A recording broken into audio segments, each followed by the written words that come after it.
I want to go on the space chase. That's right, a breed of electricity that was not of woman born, but made up of ugly science, the ugly, evil science, not known to this civilization and not yet ready to be known. I can't tell you what it is, but what I can tell you, it through my blood. Okay, excellent response to last week's podcast. You might have seen me at the annual Sony Podcast Awards, where I got first place for most excellent podcast and a mere second place for good audiences. So you lot have got to do better, but in terms of quality, I'm right up there with Arsenbach and Steffenwaffen, the German podcast genius we all know for his amazing insights into the Staffengirtenwassen. So yeah, we've got a goal, and you can't reach a goal unless you set them. So how is everyone? Are you all right? It's been a long ruler. What have I got to tell you about? I'll tell you what I have found out. We got a special guest again. The special guests have been going down very, very well. A lot of people saying to me they love the special guests. Always nice to bring someone else in to assist with the entertainment. So, you all right, slamming doors? Sorry, making the tea. Someone, don't know her name, she's wandering around in my room behind me and providing awful things to me like tea and... What are we having for dinner? I'm not someone as well. That's right, she's not someone. She's a nobody. Self-confessed nobody. Do you know what she's written an autobiography. It's called Me Am Not the I. And interesting kind of Lacanian expose of the self and other paradigm. And how we can perhaps achieve enlightenment by fusing the oneness of the eternal, universal soul, body, mind, Godhead. Good luck with that. Speaking of soul, body, mind, universal Godhead, we ate dinner in the Hare Krishna place today, and when we left, like you know, they know you're sort of vulnerable because you've just eaten and you're a bit sort of this sort of Hindu goddess pensioner approached me with like a well-read, dog-eared, tea-coloured text, and she sort of went, "What did you eat?" And it was bullshit, because what she really meant was, I'm going to push religious ideas on you. But she's gone in quite cleverly with, what did you eat? And a really nice smile. And it was nice to eat, and I felt good about eating. And it was a bit sort of, it's Indian themed, isn't it? You know, it's a Krishna restaurant, for Christ's sake. A Krishna-ront, a Resta Shrishna. And so, what did you eat? So I sort of went, I went for the thali. And the other half's just sort of nodding her head. And she went, what was it like? And it's like, oh, come on, just hit me with the God.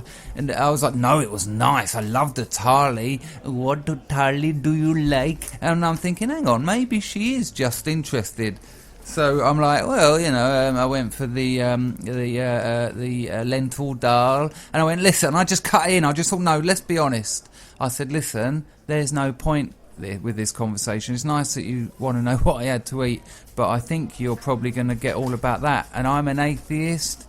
And she sort of went, oh, but have you read it? And I just hit it, and I just went in. I got the uppercut of atheism out. I went, oh, yeah, don't worry about that. I read the Bhagavad Gita when I was 17. I read the Tibetan Book of the Dead, translated by Evan Vance when I was 20. I read the Jewish Torah. I've read the Quran. I've read the Bible, the Old Testament, and the not-so-good sequel, the New Testament. Read them all. They're all nonsense. They don't even make sense. They're hard to read because they're bullshit. And I don't mean in a sense that they are void of truth or example or explanation or evidence, which of course they are lacking in a textual sieve-like manner, but they don't actually make sense. There's no story, there's no delivery, and I'm not missing some sort of textual sort of reader as producer of meaning thing. It's not like you get a general sense. They're just sort of crazy. They're sort of like bit parts, like little, so this happened anyway. Oh, so this happened anyway. I mean, this let's just look at some basics here. And this is the judo. This is judo. Essentially, I am using your strength to throw you.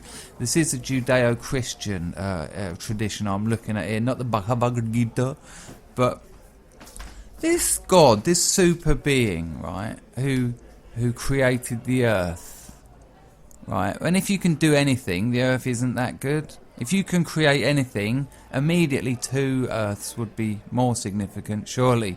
But this is what he done, right? Look at the logic of this. And I know it's a straw man, but it's sometimes, look, it's my fucking podcast. You're choosing to listen. I can attack very weak arguments, but just let's look at the ridiculous quality of it, right? Right, let's work it out. I mean, it's almost hard to summarise because it's so odd, right? So, God, who created the earth, no explanation of why. Why did God? My friend makes a great point, Paul Mumford, he's been mentioned in a few of the podcasts. He's like a guest without a guest. He's a guest within a guest, I mean. But he made a good point that if God is omniscient and omnipresent and, able to do anything and is everything, why did he create humanity? Because that would assume some sort of a desire to create humans, a lack. Why did he need? Why? No one answers that. When you say why did they create humans, my Muslim mate, he actually said, I think I've mentioned it before. He actually said, in all seriousness, he said to me, well, I think it was when I said to him, why did Allah produce humanity? He said, I think it was like pets. Yeah, pets. Like, we're pets, alright? Okay. And he believes this shit on the back of that kind of analysis and understanding. Absurd. But anyway, so this God, to forgive humanity for its sins that it defined, let's have that right. So God created something that then done things through its own choice that he thought was wrong, according to his criteria of right and wrong. So he sent himself, but also his child is the same person. He sent Jesus Christ, the Son of God, yeah, who's also him as God, to earth, and then killed himself, his Son of God, to forgive us for the sins. So he killed himself, who's his son, to forgive us. That's bullshit. That doesn't actually ever make sense because he's God. The death means nothing to him. Death means nothing to him. So killing his only son, and there you go, the proof is in the pudding. 3 days later he came back to life. Not a sacrifice. It's not a sacrifice when you come back to life. Unless taking 3 days out is a sacrifice. So what essentially that Christian Judeo God really done, he gave his son, who was also him, a 3-day holiday. Right? That's how he punishes. That's how he forgives us for our sins. You lot have sinned. I'm going to send myself, who is doing a very good impression of my son, on holiday for 3 days. I bet he got paid. It was paid leave. He probably got overtime. It was a Sunday. There you go. Double time at least. He sent his son on holiday for 3 days to forgive you for your sins. It doesn't make any sense anyway. So when she come at me with what have you dinner like? What was your dinner like? I was like, no, very nice. Quit it with that. And in fairness to her, when I said I was an atheist and I had read the Bhagavad Gita, she just went, it's okay, it's not a problem. And it was quite sweet, actually. That, I've been rambling, which is why you play the fucking podcast. If I wasn't rambling, it would be silence. It would be like a John Cage podcast. It would be called 45 Minutes, and it would be nothing. But you listen to me ramble, but let's just have a little moment of peace. Sometimes I go for a breath. We do a breath, don't we? And people like that. Let's just do that. Okay, we're going to breathe in. And we're going to breathe out. Okay, you're relaxing. We're going to breathe in. And then we're going to breathe out.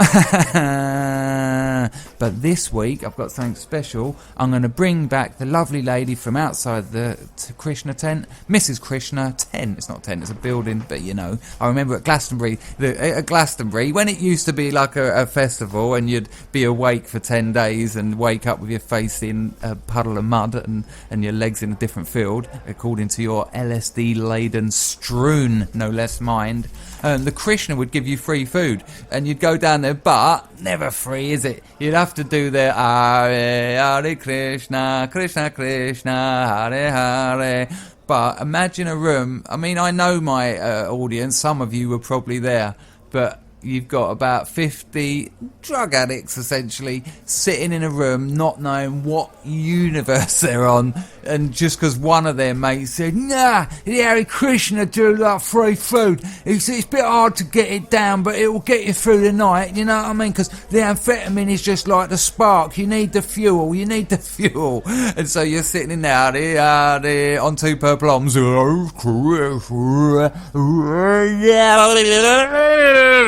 know what it's like.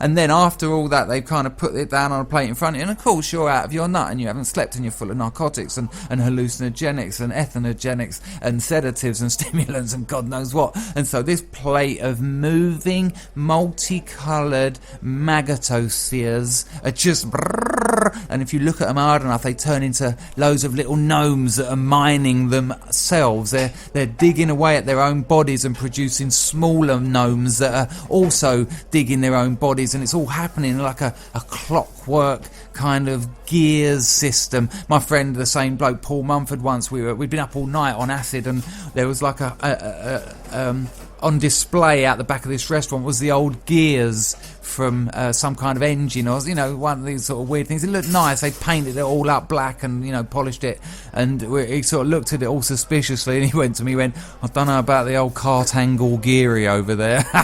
And it really kind of it sort of felt like that's what it must be called. It must have been a Cartangle Geary. And if any of you happen upon such a selection of cogs and gears in your lives, and you feel that you have found a Cartangle Geary, please get it to me on the social networks. There is a prize. Here you go. I'll give a prize to the best Cartangle Geary that you can get me. So any system of cogs and you know what I mean. Anything that engages with movement and not just engages with movement, because I don't want any photos of cars, people, flies, or anything in the world, because it all moves. But this is why you're going to get a prize, because you have correctly identified a Cartangle Geary. Okay, so the Hare Krishnas, they've given you this plate, and it looks like the back of a watch is being shaken around in front of your face, and you put it in your mouth, and it feels like a zillion little frogs are doing an orchestral piece in your throat, and you leave there very quickly. So there you go. What have you eaten? Is at the Sorrow Square Hare Krishna tent. It's actually very nice food. No death has been near it. I do eat meat, but occasionally it's nice to eat something without chewing on the screams of something's very existence. Okay, what have you eaten? I'm just going to have a sip of my tea now. Okay, I'll tell you what I want to talk about. I want to talk about the devil's dandruff itself, cocaine. If you want to get down on the ground, cocaine. And out in Thailand, you get all these like Thai bands that do rock music in pubs. That's what you want. If you've travelled halfway around the world to go to a tropical paradise, you want to sit in a pub listening to Thai people knocking out Eric Clapton songs. But they don't bother to learn the words. They just learn the sounds of the words, which is all right. And in song, I mean, where does a word become a lyric? When does speaking become song? That's for another time. But in Thailand, they sort of just learn it. So you'll be sitting there and it's going... Very competent musicians. And then this geezer goes... and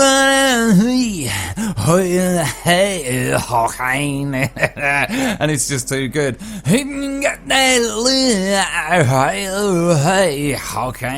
But of course the chorus is the best bit, because you should know that. Everyone knows every chorus ever. That's why it's called a chorus. And he goes, she don't hide, she don't hide, she don't hide. Cocaine. But anyway, that stuff is awful. I hate it. I hate that drug. Cocaine, I'll tell you what it does. First and foremost, it turns friends into strangers and strangers into friends. We've all been there. When it turns up at a party, that whole party is ruined. As soon as the coke arrives and you see them all beforehand waiting for it, oh, they're proper eager.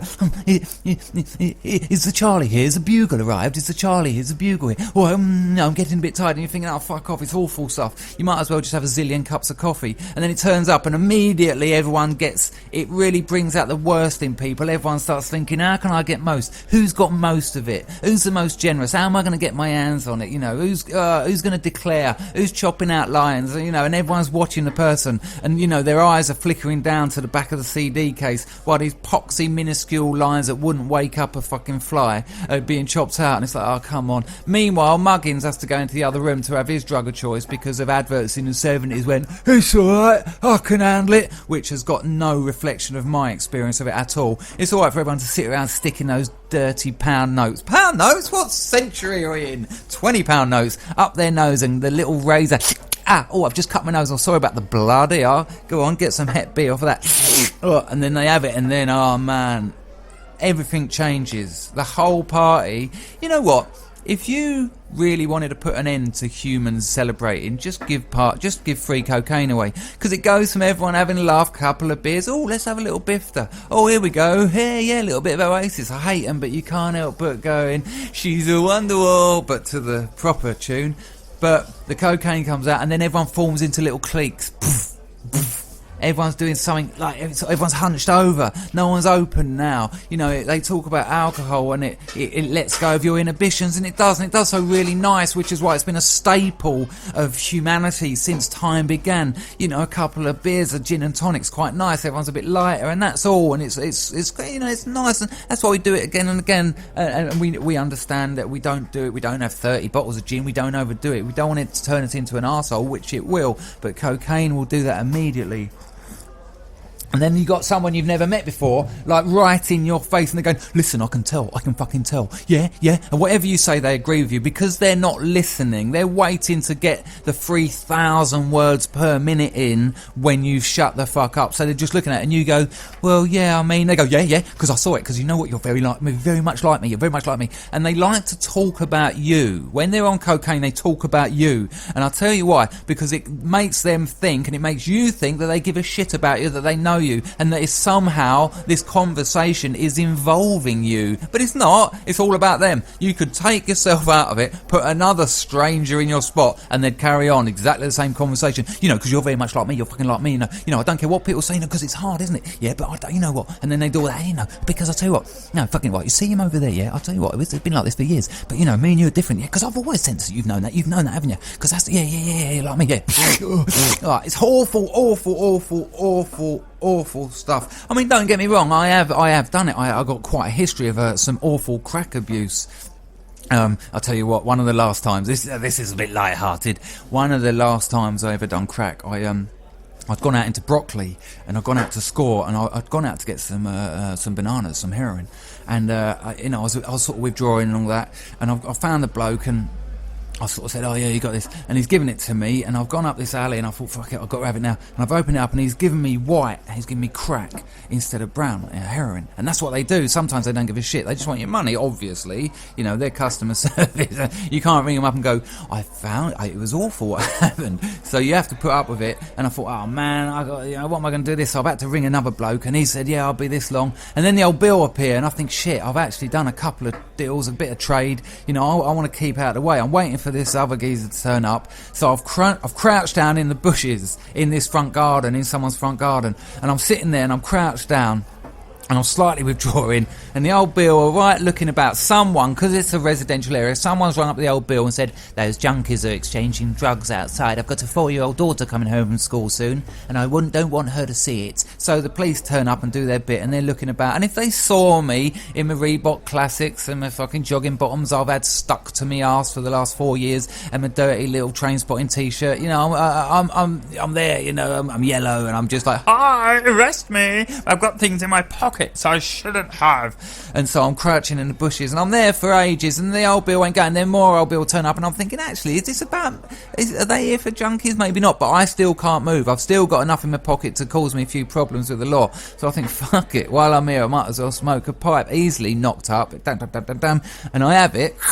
Now, of course, when you smoke crack, as you all know, but cocaine is much the same up your nose, it makes you kind of want to shit, especially when you're sort of crouching down, especially when you're withdrawing. And I was thinking, oh man, I really need a shit, but I couldn't go. I couldn't suddenly just get out, and I thought, what am I going to do? And the old Bill's still milling around. I'm just sitting there and I'm holding it in. I'm sort of now, I'm laying on my side. I've stopped squatting, because if you don't want to poo, don't sit in the poo position. Avoid the poo posture. So I'm laying on my side, and when I tilt down, I notice in this front garden I'm in, there's a little gnome, like a garden gnome. But it's got, hang on, just a sip of tea. So I think, you know what, it's a comedy gnome, and it's doing a moonie. It's pulling its trousers down, and it's sort of looking over its shoulder and doing a moonie. And, it's only about like a 10-inch tall gnome, and I think, I'm going to have that, I'll steal that, and when I get home it'll be hilarious, and I'll say, look, I stole a gnome. That's how important and relevant your life is when you're a street junkie. So I've stuck my arm out, put this gnome in my jacket, do you know what I mean? I've unzipped my jacket a bit and popped it in there. And I'm still sitting there. Slowly, the old Bill disappear, and I think, right, now's my chance. So I get up and I walk down the road, and I'm thinking, oh man, I've got to do a poo. There's no getting away from it. It hasn't gone anywhere. In fact, the walking and the movement and the crack has kind of made it really ready to go. And I'm thinking, oh, what am I going to do? And I think, I know, I can do the old two-step shit. While I'm walking, I think to myself as I'm walking down, now you remember, it's like 3 o'clock in the afternoon, broccoli, daylight, residential area. That doesn't really come into my thinking. All I'm thinking is whether I've got the style and the skill to sort of, while I'm walking without stopping, because stopping will attract attention, all the old window lickers and all flicking curtains and business. So I think one step, grab my trousers, my jogging tops, no pants on, of course. Second step, pull them down, Third step, hey, let it out. Fourth step, back up. Fifth step, run, walk, anything. And I think, yes, I can do it. And what you got to remember is, don't think I'm vile and disgusting. The options were just a massive log in my pants, in my no pants, in my joggers, falling down, breaking up down my leg, and then coming out of my ankles and leaving a lot of residue during that journey. So no, actually worse, because I had to get on a bus. So in many ways, do you have to grind pepper that loudly? I'm making your dinner. The pepper grinding on that. So, I was doing this for the people. I was doing it for the other people. All right, I was doing it for the people. So I thought, yes, I can do it. So you've got to commit to something like that. You can't be half-hearted about the two-step plop. No. So I thought, ready? You got to do it. Yeah. Slightly, distracted by the withdrawal and the crack and being mental. And I've gone. Here we go. 1, grabbed hold. 2, down. 3, massive plop. 4, didn't see the telephone pole. Bang! Smashed my head into it. So what I've actually done is gone 1, 2, plop, stand up, crack. I've hit my head on this telephone pole. I've fall over onto the pavement, dazed and confused, not concussed. That would be an exaggeration. The gnome rolls out along the pavement a couple of feet, right? And it rolls, and it rolls to about it's about a foot away from like a little dog's poo. You can tell it's a little dog's poo because it's only about ½ inch wide, diameter. So it's come out of a very tight little animal's bum. So it's a weird scene, because I'm laying on the floor. I've got my trousers round my knees, and I'm sort of crouched down, dazed. There's a big poo that I've just done. It looks like a snake just come out of a steam room, like horrible long thing, because there was no breakage or droppage. It's just a one long thing. But about a metre away from me, there's the same thing, but in miniature. Do you see what I'm saying? So I'm there, trousers down, plop, and then a metre away, there's a gnome, trousers down, plop. And I am amazed. I just... the amount of things and accident and, what must have combined. And, it was almost like... just incredible for that to happen. This bloke who's seen it in his car, he was just getting in his car, he got out of his car and he went, "Are you alright, mate?" And I just sort of looked at the gnome, then I sort of gestured towards the poo, and he sort of scratched his head. I went, no, not really. But that was one of the last. That's the most fun anyone's ever getting out of cocaine. After that, it's a horrible thing. You watch, I mean, you know it anyway. I reckon most people who listen to this know that it's fucking vile. It ruins everything. No one laughs on cocaine. When was the last time you had a line of coke and went, It's not like getting the giggles. You get the giggles on acid, isn't it? You get the giggles on a joint or something. You get the giggles after a drink. No one has a line of coke. The cocaine. No, they don't. They get fucking serious. They start biting their teeth, and they're going to tell you how much your dead mother inspired them to get on with life. And by the way, they fucked your sister, but don't worry, because they know that the Rothschilds own the world, and they are going to be working for them next week, and they're going to take you on a speedboat with sails to another fucking planet. It's awful stuff. Don't do it. I'll tell you what. It's a funny one about that, because laughing is a choice. There's this myth, you'll hear a lot of comedians say it. They'll sort of say, well, you know, it's my job to sort of make people do an involuntary response. That's not easy because they don't choose. They do. It's not true. You know, when we laugh, we're actually saying that we understand. I think there's a sense that laughing has a social function. Very rarely do you laugh on your own. It does happen, and there is a psychology there that I'm yet to even start to understand. But in a group situation, I will constantly see people looking at each other when they are laughing at something I've or the other comic has said. They will also engage eye contact with the comic, and you know, when I look people in the eye after I've done like a funny line or got to the end of a story, and when I look them in the eye, their laughter increases, and there's a communication, there's an understanding, you know, and I will often do that deliberately, get eye contact with a lot of people in the audience, and there's an exchange going between us, and it's a weird thing. So it's not something that we do involuntarily, it's a choice. And that's my point being, on cocaine we choose not to laugh. We choose not to show that understanding. We're not interested. We're not interested in social. We're not interested in sharing. We're interested in ourselves. We're interested in just ourselves. There's nothing more obsessive, self-obsessive than that horrible, horrible drug. Oh. Anyway, that's that. That's my cocaine bashing. What a weird thing to do. I also made a fucking fortune out of it, so it does have its pros and cons. There is some good news. Let me just check the time. There is some good news. You know, last week I told you I got to 43 and turned out fat. Yeah? Got fat, didn't I? If you did miss last week, you're a wanker. But I got fat. I actually ended up with a belly. Well, the good news is, this week, I'm not fat. I'm no longer fat. How gutted are you? How gutted are you? Be serious. Because I know most people have weight issues. Not surprising. We live in a society where you're told that. You're too thin, you're too fat, you're too fucking tall, you're too small, you're too short, your ears are too big, your fingers are too long, you look like a fucking swimmer. When was... you know, but not me. I got fat. Simple. This is how you do it. Stop eating tubs of ice cream for breakfast. Not so many cakes. Go to the gym. Job done. So I'm no longer fat. And how gutted are you? That's a bit nasty, really, isn't it? It's funny old world, isn't it? When you go out to Asia, everyone's like skinny, small, and dark-skinned, and they all want to have big bums, big boobs, light skin, and be taller. Weirdly, they are pushed the exact opposite of what they are, on the whole, generally genetically predisposed to. And then you come over here and... Apart from me. Apart from me? Why? What are you saying? Because I've got big boobs. That's your contribution, is it? So she's sitting over there, rubbing meatballs between her palms. She loves a meatball. She loves to meet my balls. She likes it when I get out of the bath and they're hanging down like an old woman's neck. She likes me to like bang them on her face while she goes... But she's just informed me she's got massive boobs, and she has. And I point out, young lady, that I said on the whole. Yeah? Alright. Right.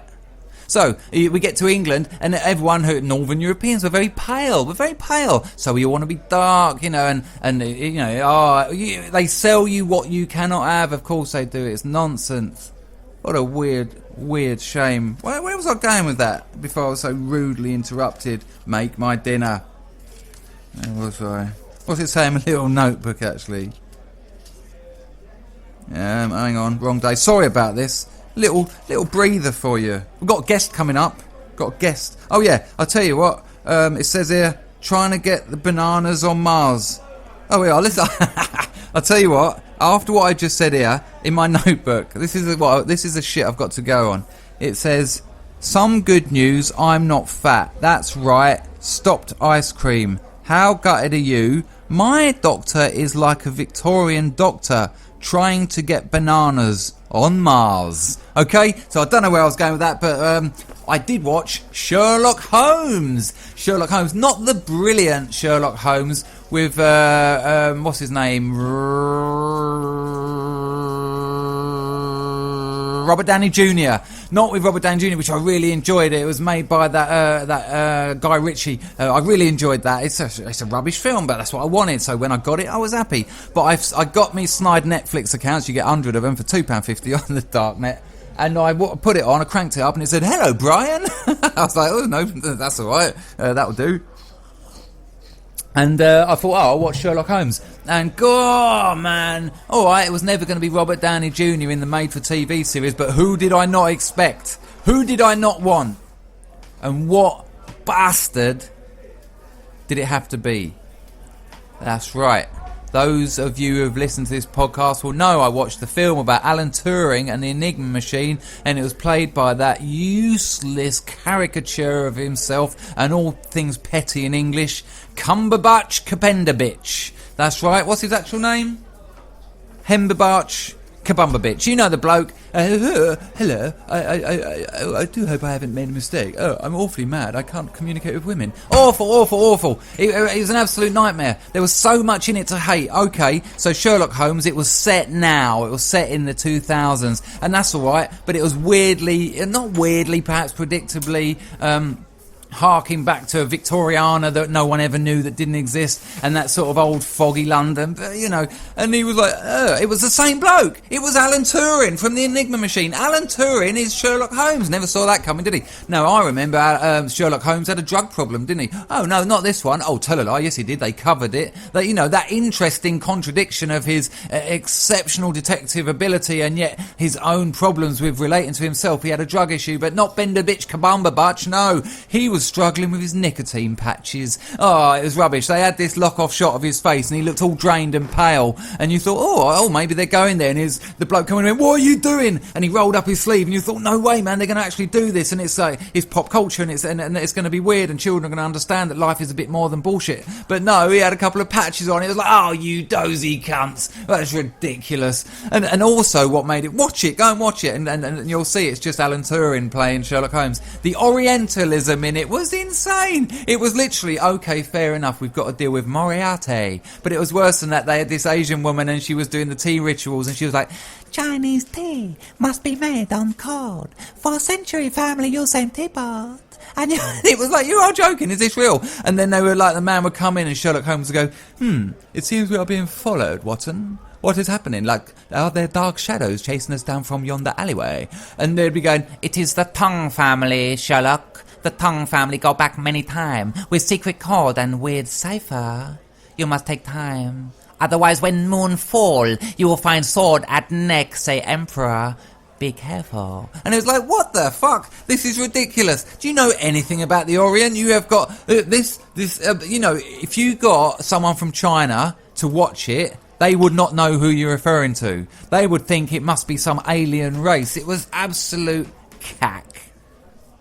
Loved it. Tell you that's the weird problem. I really enjoyed it. And one of the best bits was I was watching it and he was in this restaurant. It's all set in Soho. There you go. That gives the game away. That's why I was watching it. It's all set in Soho and it could not be more local. There was one scene when he's in a restaurant and he's looking out the window, and I'm sitting there watching it, and I'm thinking, where's that? I know where that is. And he's looking out this restaurant window, and as I'm looking at my monitor, I look above my monitor, which is out the window, and check this out, you'll like this. I can see the restaurant that he's in.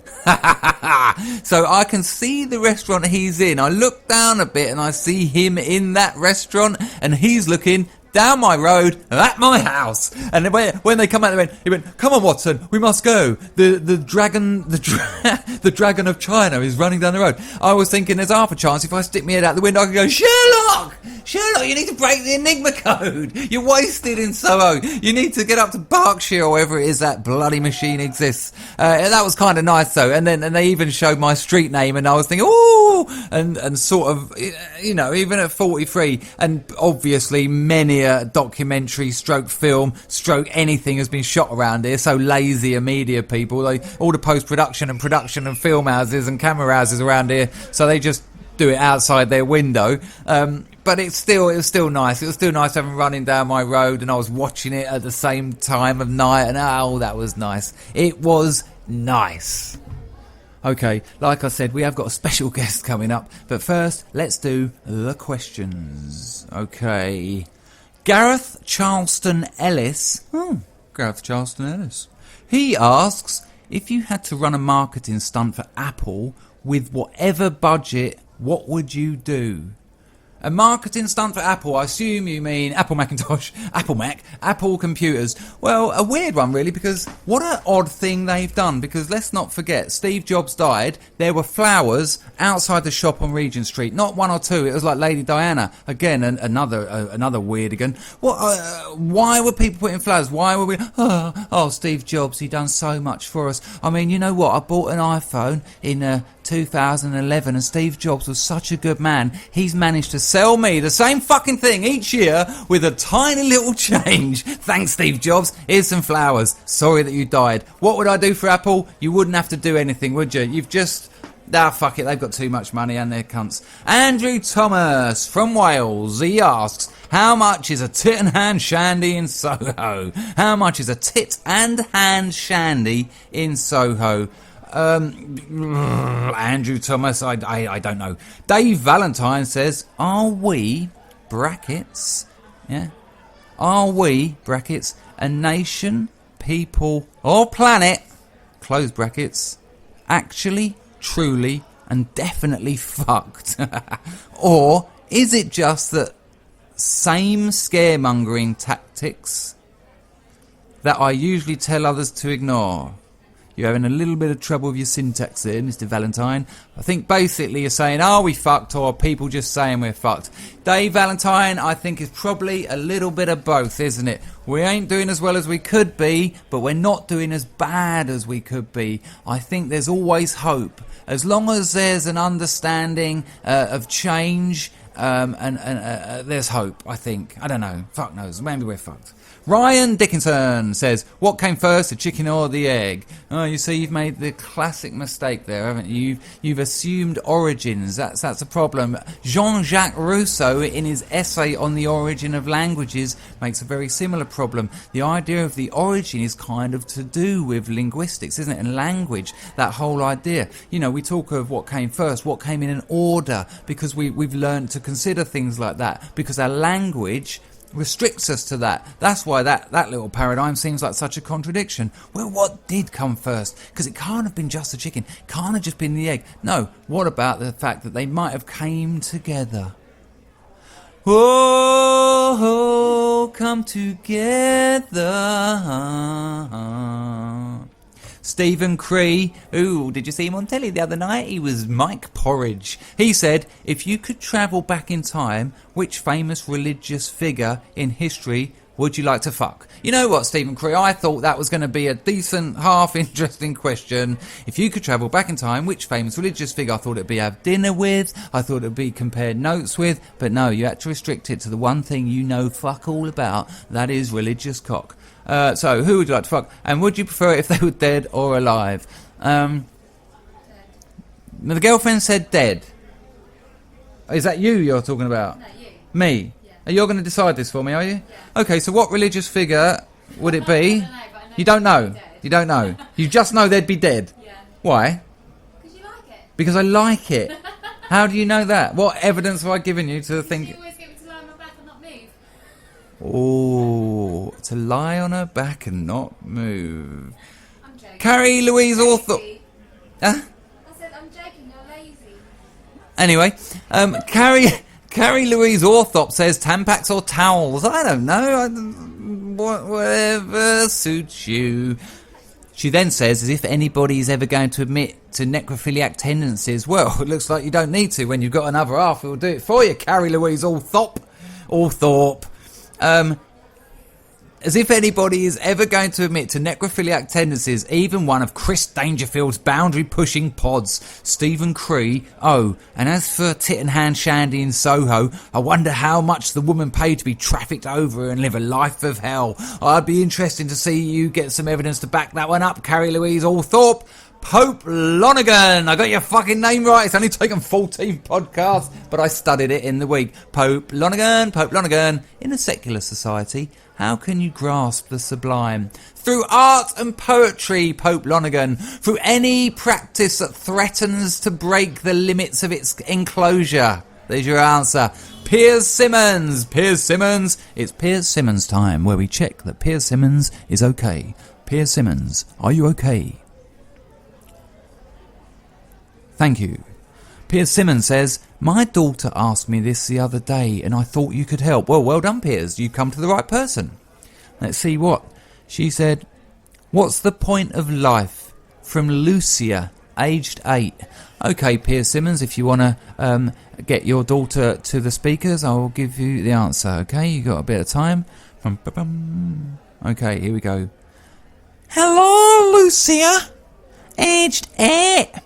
You asked your father, what's the point of life? And I've come to tell you what the point of life is. It's to love.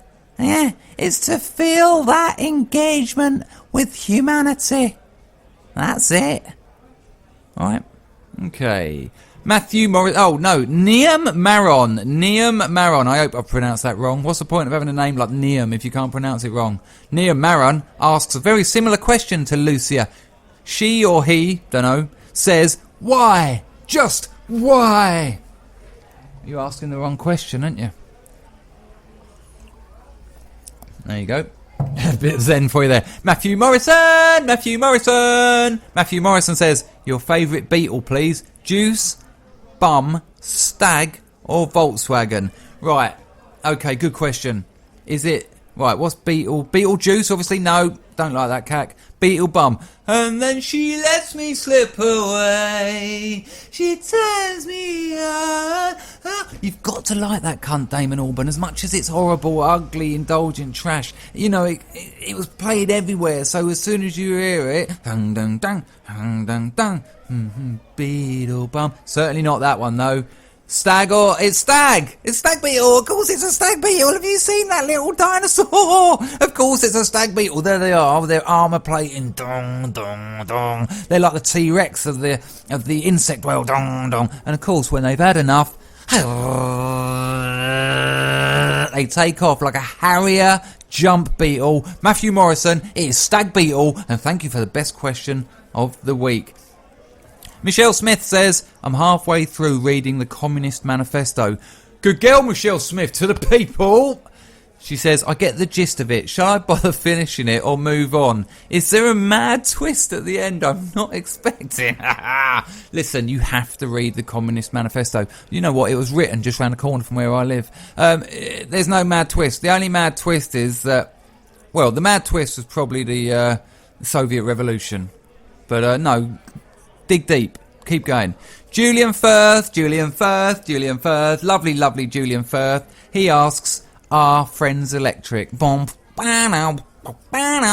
is a song by Tubeway Army, fronted, written and produced by super weird electro-goth Gary Newman. Who, Gary Newman, check this out. He got the state and the Lord God involved, his own stalker. How amazing is that? A fan stalked him to the point of marriage. So all you stalkers out there, you don't necessarily need to give up just because you've had a restraining order and you're ruining someone's life. Dan Claxton says, why did Jesus come to earth? Richard Griffith says, Red Arrows flying around Swansea beachfront this weekend. Would you rather be a Red Arrows pilot or get a 147 break at the snooker? Man, I would love to be a jet pilot. I don't know, I wouldn't want to be in the Red Arrows, all that poncing around. But the idea of being able to go to Cambodia with the missus in the back in like 3 hours is amazing. Just amazing. Imagine being able to wake up. Oh, cup of tea, love, yeah, wouldn't mind, yeah. Oh, do you want a bit of cake? Yeah, I know, I'll go a banana, yeah. Oh, what are we up to? I don't know, I was going to go down Baratalia for a cup of tea, yeah. Nice, I'll meet you there, yeah, sweet. Oh, actually, do you fancy Phnom Penh later? Yeah, alright. You filled it up, yeah. Put 400,000 litres of kerosene in. Yeah, I'd love that. I'd love it. Don't even drive a car, can I? Don't even got a licence for a car. Okay, they were the questions, but it's not over. Because I have got a special guest for you. Yes, I have. And this week's special guest is Bill Shelf. That's right, Bill Shelf. Bill Shelf. He describes himself as a post-punk part poet and big bump into Gumperton from in the tradition of the Situationists. So over to you, Bill Shelf. The working men's clubs are full of jobless hordes, high on sugar, high on loss, high on cholesterol that makes their wives look like dinghies covered in blood. Row your boat race gently down a torrent stream. Peachy ass 185 wants to meet you tonight in your area. Doctors hate this new technique as housewives tears 29 years of fear from their otherwise unimportant head. You can't fool the children of the revolution, said a mouldy old dinosaur you would never trust near your starving children. You won't need to fool them. They will accept everything as is was, as is, as will be, as without. I'll tell you what, you ride a fucking white swan, you bang a gong. I'll tap up the vicar for a 10 spot, borrow his wife's inhaler and make it go away. The future's so dull, sunglasses are unnecessary, yet I feel the need for them when they prostrate in an unaffected situation by the circus of sadness, of failure, of scurry, of slurry, of empty anorexic deformity made electric by Jeremy Kyle's prohibited penis. Ring of roses, a pocket full of needles. Mum, can I borrow a tenner? And by the way, your pain meds are in the fridge, in a glass. Cold water extraction to get me through the same amount of time it takes me to make the vile gag. Thanks a lot to the NH guests. Thanks to education. Thanks to nutrition. Thanks to no-trition. If you're happy and you know it, you probably got the clap. Clap your dirty hands. In a communist outpost, 16 clicks from history, a small girl is crying. Strontium 90 has taken her family to the grave. We watch this eating fish fingers, the irony of which is lost on everyone. I don't believe it. Ha ha. 2 feet in the grave. If you had a gun, you'd use it on yourself, on the shelf, next to the bills that you keep to keep you awake despite the Valium that you do just for the taste. Ching ching is the sound of success, so says Uncle Jack. Who knows a thing or two about success? Karma, chameleon. You come and go, you come and groan. Living would be easy if your colours were like my dreams, black and blue, like the makeup of teenage girls who take the brunt of an entire undernourished, undereducated, undeveloped, uninterested, apathetic, pathetic, lost, loveless, and vile, and so unbecoming class right on the face. See you later, much later.